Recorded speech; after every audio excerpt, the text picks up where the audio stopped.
እየደረሰ ባለው ሁኔታ ቤተክርስቲያን እንግዲህ ምህላውን እያደረሰች ነው።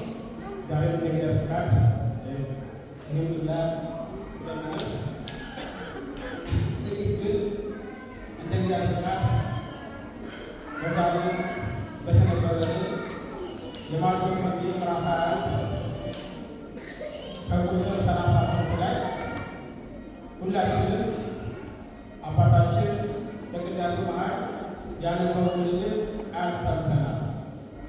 ይህ ቃል ግን ጥሬ ቃሉን የሰማነው ትንሽ ምን ለማለት እንደሆነ ይህ የተሰጠው ትምህርት አምላካችን መድኃኒታችን ኢየሱስ ክርስቶስ በመዋዕለ ዘመኑ በነበረበት ጊዜ ያስተማረው የምሳሌ ትምህርት ነው። ለምን ምሳሌ መነገር አስፈላጊ ነው? ከዚህ ከፍ ብለን ስንመለከት እንዲሁ አንድ ሰው ሁለት ልጆች ነበሩት ብሎ የምሳሌ ትምህርት ነው የተሰጠው። ዛሬ ይህ የምሳሌ ትምህርት ለምን አምላካችን መድኃኒታችን ኢየሱስ ክርስቶስ በወቅቱ ለነበሩት የዛሬ 2000 ዓመት ላይ ይህን ምሳሌ ለምን አስተማረ? አባቶቻችን እንደሚሉት በቅዳሴ ላይ የሚነገረው ወይም የሚሰጠው በዕለቱ ለእያንዳንዳችን የነፍስ መልእክት አለ። ሰምተናል። ቅዳሴ ለመነበብ ስላለበት ብቻ ተነቦ ሰምተን ይሄዳል። ማንም እንደራሱ ወደዛ ተጻፈ አይደለም።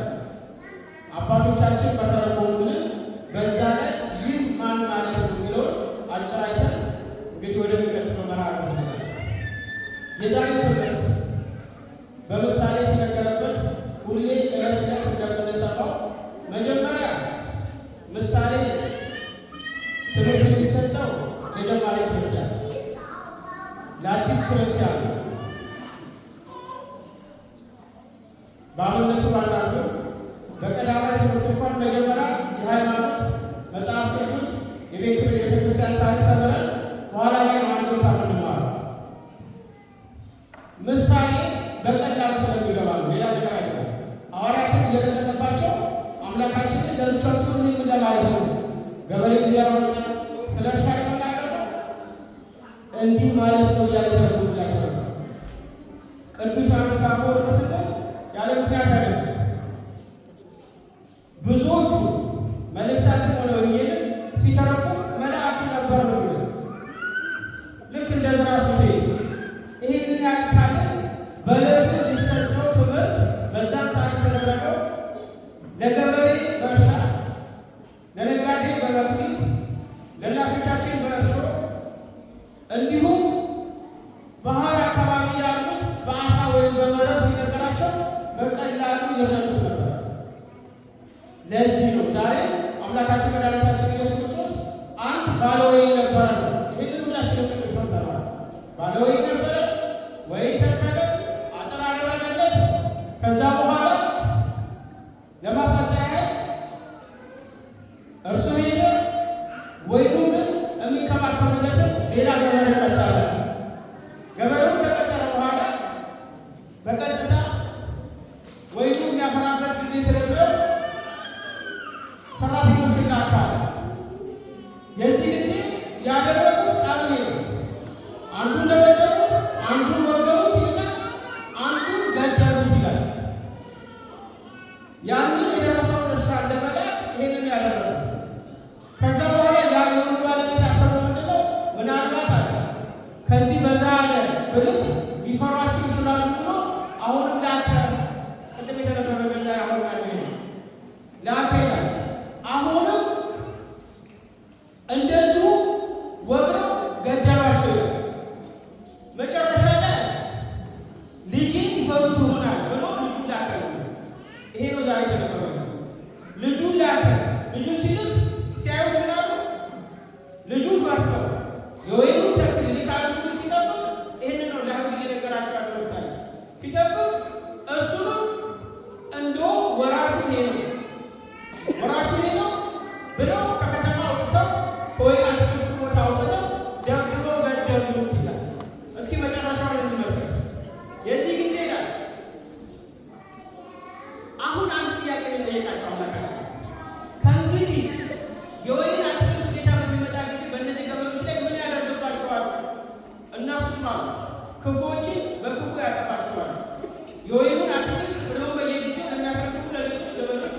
ይሰጣቸዋል አለ። ኢየሱስም እንዲህ አላቸው፣ ግንበኞች የናቁት ድንጋይ እርሱ የማዕዘኑ ራስ ሆነ፣ ይህም ከጌታ ዘንድ ሆነ፣ ለዓይኖቻቸው ድንቅ ነው የሚለውን ከቶ በመጽሐፍ አላነበባችሁምን? ስለዚህ እላችኋለሁ የእግዚአብሔር መንግሥት ከእናንተ ትወሰዳለች፣ ፍሬዋን እንደሚያደርግ ትሰጣለች።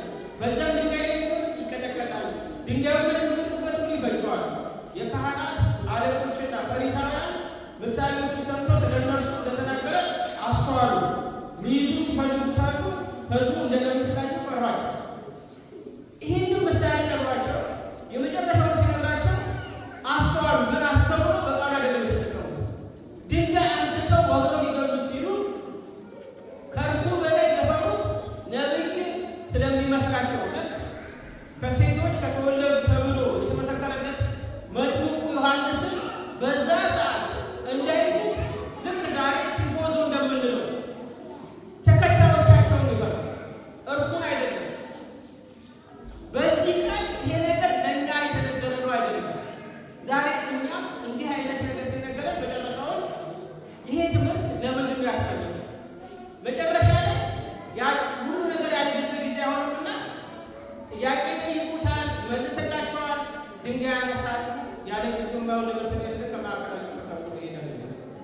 ይህን ቃል ምናልባት አንድ ነገር ይዘን መሄድ ስላለበት ይህ ለአይሁድ የተነገረ ስለ አንድ ወይም ስለ አንድ ባለቤት፣ ስለ አንድ ገበሬ፣ ስለ እርሻ የሚሰጥ ትምህርት አለ። ወይም የተባለ ቤተ እስራኤል እግዚአብሔር እስራኤልን አክብሮ እንደውም እስራኤል የእግዚአብሔር ሕዝብ ነበር የሚባለው። ልክ እንደ እንቁላል ተንከባክቦ የሚበሉትን የሚጠጡትን ሁሉም ነገር አድርጎላቸው በስደታቸው አብሮ ይዞ ከስደታቸው አልፎ ሊቀ ነቢያት ሙሴን እያስነሳ ይዟቸው ያንን ሁሉ ተአምር በዓይናቸው እያዩ እንዲመለሱ ያደረገ አምላክ በዛን ጊዜ በብሉይ ኪዳን ሲሰደዱ ከእግዚአብሔር ሕግና አምልኮ እንዳይርቁ ነቢያቱ ሲላኩላቸው ነቢያቱ አበይትና ደቂቅ የሚባሉትን ሊቃውንተ ቤተ ክርስቲያን በነበሩ ቀጥቅጠው ደብድበው ይገደላሉ። በአንዳቸው አልተጠቀሙ። እንደውም የለቅሶ አባት የሚባለው ነቢዩ ኤርምያስን በመጋዝ ታትረው ነው የገደሉት። ይህንን ያደረጉት ነገራቸው፣ ከእናንተ ተወሰደቻል። ይህን ሁሉ አድርገው መጨረሻ ላይ ተናገራቸዋል።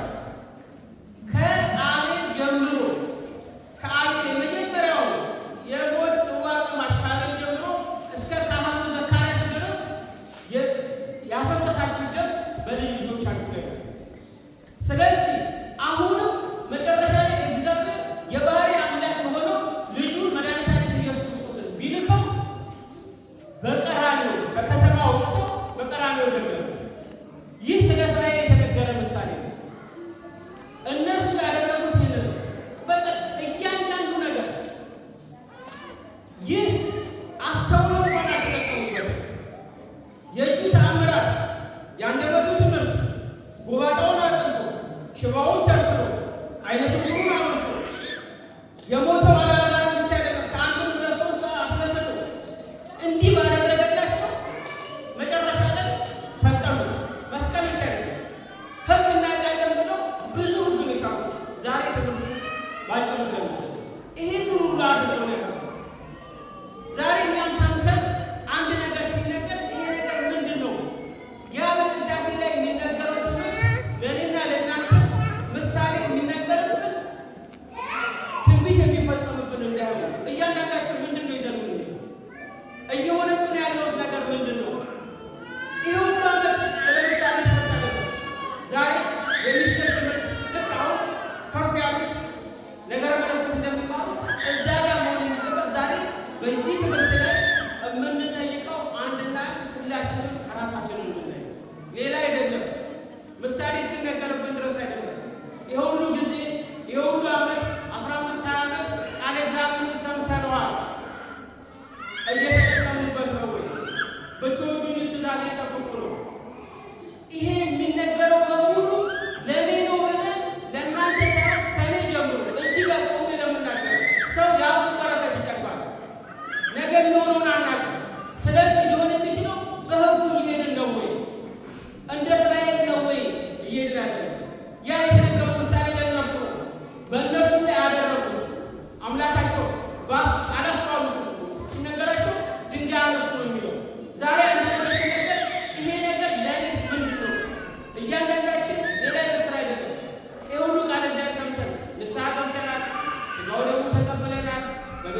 ዛሬ እያንዳንዳችን አንድ ነገር ይዘን እንድንሄድ በቃ ዛሬ ምህላ እናደርሳለን። ነገም ሲመጣ ምህላ ብቻ አይደለም። ምንድን ነው የሆነብን?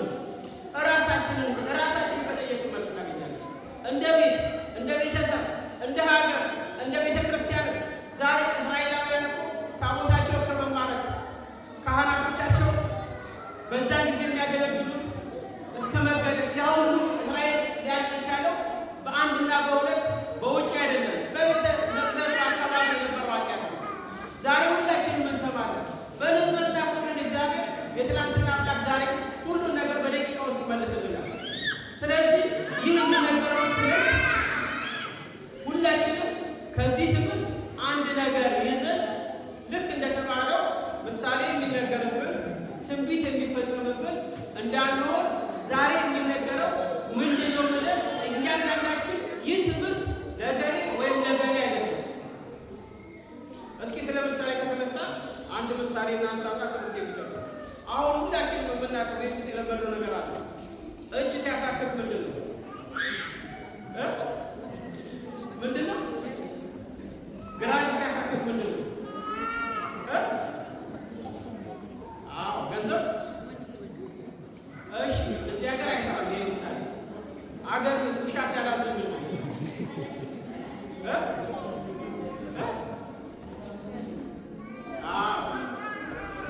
አያችሁ፣ ገንዘብ ሲሆን ላገኝ ነው ተባለ። ውሻ ሲያላዝም ምንድን ነው? ጎረቤት ወይም የታመመ ልጅ ለምን ነው ያለው?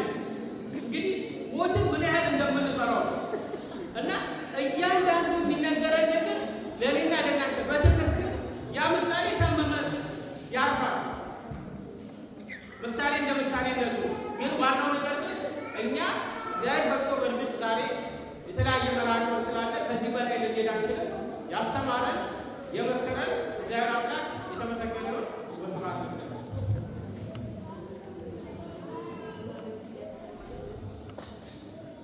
ያስተማረን አምላካችን እግዚአብሔር ስሙ የተመሰገነ